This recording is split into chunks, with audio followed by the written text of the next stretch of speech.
I know. I know. How the hell can we top giant squids, psychotic midget killer clowns, aliens, and all kinds of crazy shit? Well, believe me when I say today's movie gives all the other films I've reviewed so far a huge run for their money.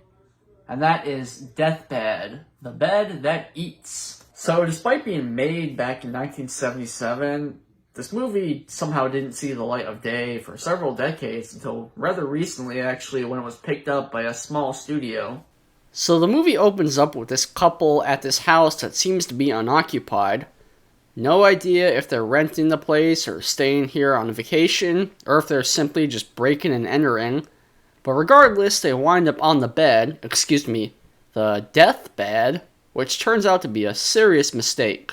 Yeah, nothing gets me in the mood like a creepy looking house that looks like something Dracula would live in, that has a dirty ass bed in it. But hey, my man's got the right idea at least. Everyone knows the key to getting into a woman's pants is always 2 apples, a bottle of wine, and a bucket of KFC.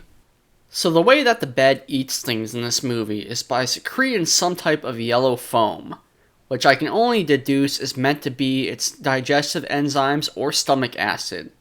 It then absorbs the food up. After it's finished with the apple, it then moves on to the chicken, even taking the time to place the bones back in the bucket once it's finished eating. Awfully nice thing to do for a demonic man-eating bed. And then it moves on to the main course, which is our 2 human characters here. But not before it drinks all of their wine also. I guess it's supposed to be an alcoholic bed as well? I don't know, I'm probably putting more thought into this movie than the writers did. And this death scene is honestly really confusing and poorly shot as well. So we see a curtain close around the edge of the frame, and then we cut to a wide shot where we see that it has enveloped the entire bed, including our characters. And then we just cut to a shot of one of their arms dangling from the edge of the bed with blood dripping down it.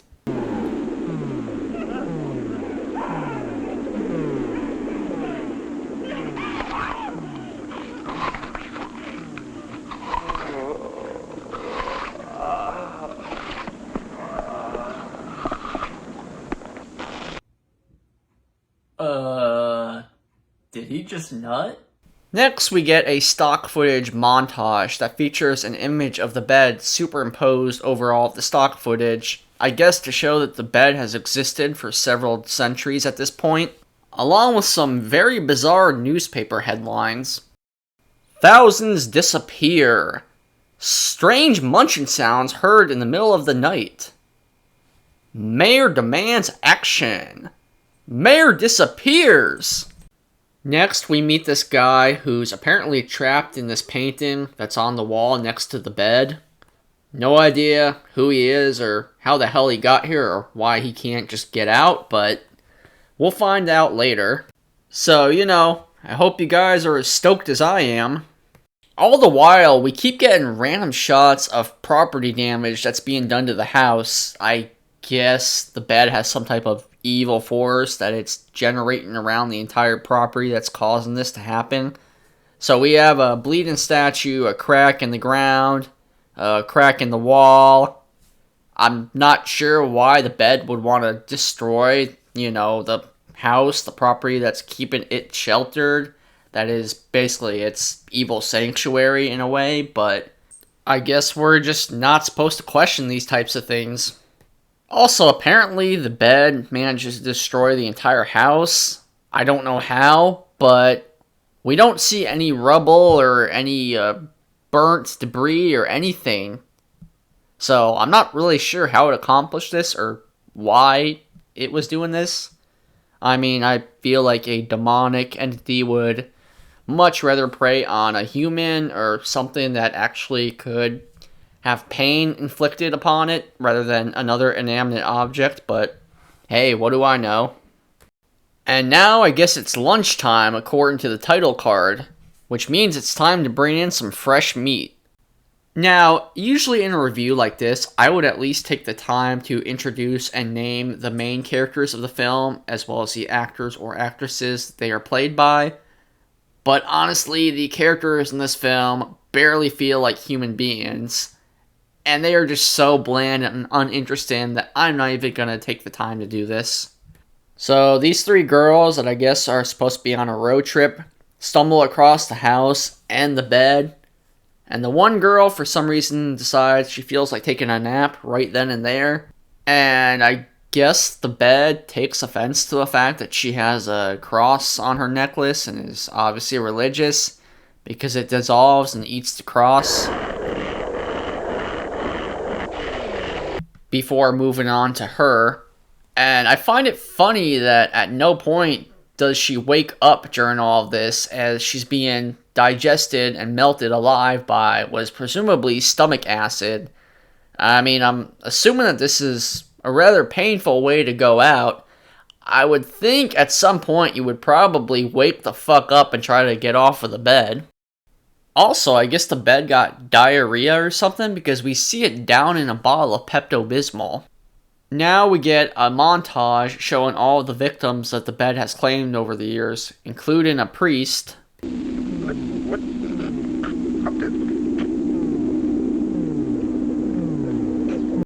An old lady who is apparently reading up on oral lesbians as the camera aggressively zooms in on this headline.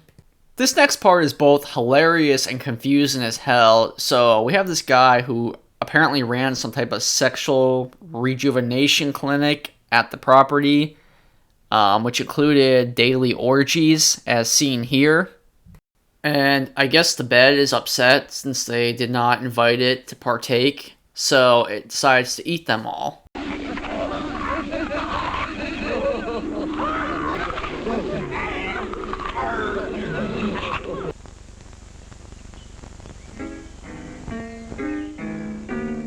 Next, we get this mafia guy who lived here, who is using this house as like a hideout area. Him and his partner are playing cards on the bed when all of a sudden it changes his cards to spell "You are no joker," which apparently really pisses the guy off. Then his partner notices foam on his cards, and then the bed starts foaming too, and instead of getting up and just getting off of the bed, the one dude pulls out his gun and starts firing his revolver into the mattress, which, not surprisingly, doesn't do jack shit. What's really ridiculous and unintentionally hilarious about this scene is that the one mafia guy keeps the cigar in his mouth the entire time, even as he's being eaten alive and is getting absorbed into the mattress.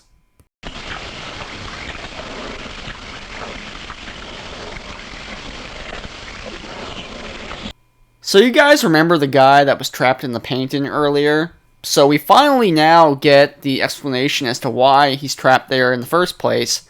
Apparently he was really sick and dying and decided to draw a portrait of the bed. I guess the bed really took offense to this, so it decided to curse him by trapping him inside of this painting for all eternity. It's honestly really confusing and hard to follow. They do mention that he was sick and dying at one point. I can only assume that maybe the bed didn't want to eat him since his body was disease-ridden, but I'm not sure why it decided to trap him in the painting. Now, the origin story for the bed is both hilarious as well as ridiculously convoluted. So, the demon apparently lived in a tree. I guess he was a forest demon or whatever. And then he decided he one day wanted to become a breeze. So, he's floating through the air, sees a pretty girl, decides he wants to smash her, so he creates a bed to seduce her on and takes on the form of a young man. But I guess that demon dick was a little too much for her because the sex ends up killing her. And the dude's very distraught over this. His eyes turn red, and then they turn into glass and shatter. And he bleeds all over the bed, and this is how the bed becomes possessed, I guess.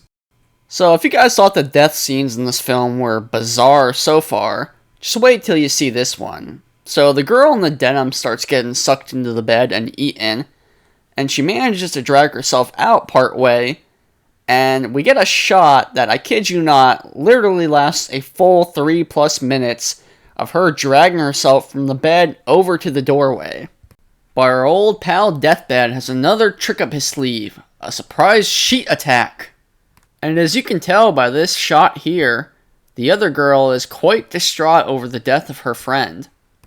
So the brother of the one girl shows up, and when she tells him that the bed is alive and ate her friend, he decides it'd be a good idea to take a knife and stab it straight into the mattress that is filled with acid. Which you would think that having the flesh melted off of your bones by a demonic bed would be extremely painful, but he kind of just grunts throughout the entire thing.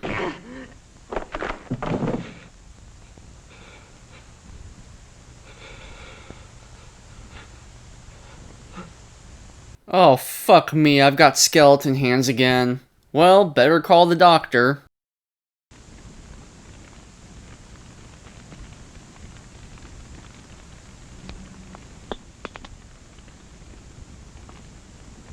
Great. Cartilage is decaying. They'll fall off one by one. And I gotta love how he's just treating this like some minor inconvenience. Not only that, but his sister doesn't even seem to be fazed by this. So I'm gonna attempt to sum up the batshit insane climax of this movie, but the dude in the painting is now able to speak, and he tells the girl a ritual that she has to perform to kill the bed, which involves her cutting a hole in the floor with a knife, which then bleeds and catches fire. This somehow kills her, but also brings the girl that was trapped in the bed that the dude, who was a demon, fell in love with, back to life. So this finally kills the bed, causing it to spontaneously combust and become engulfed in flames, thus ending this crazy LSD trip of a movie. Honestly, guys, and I know I say this for just about every movie that I review on this channel, but this really has got to be one of the most batshit insane films I have reviewed so far, as well as one of the most batshit insane films in general. Apparently, the director of this movie forgot that he even made this film, which I don't know how that happens, but hey, perhaps that was for the best. This movie also only had a budget of $30,000, so it's understandable that they weren't able to accomplish much in the way of special effects or storytelling. However, there are still some creative elements and some really neat ideas throughout this film. They're just buried underneath a pile of crap and borderline nonsensical sequences. So, I will say with 100% honesty that I do have some level of admiration and respect for the people involved with making this movie. I mean, did it necessarily turn out the way they were probably hoping? No.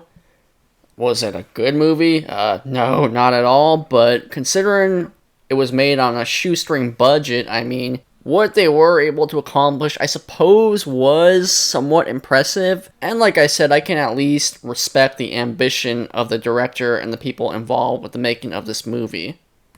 Well, folks, that about wraps it up for this one. Please, if you enjoyed this video, make sure to like, comment, subscribe, all that good stuff.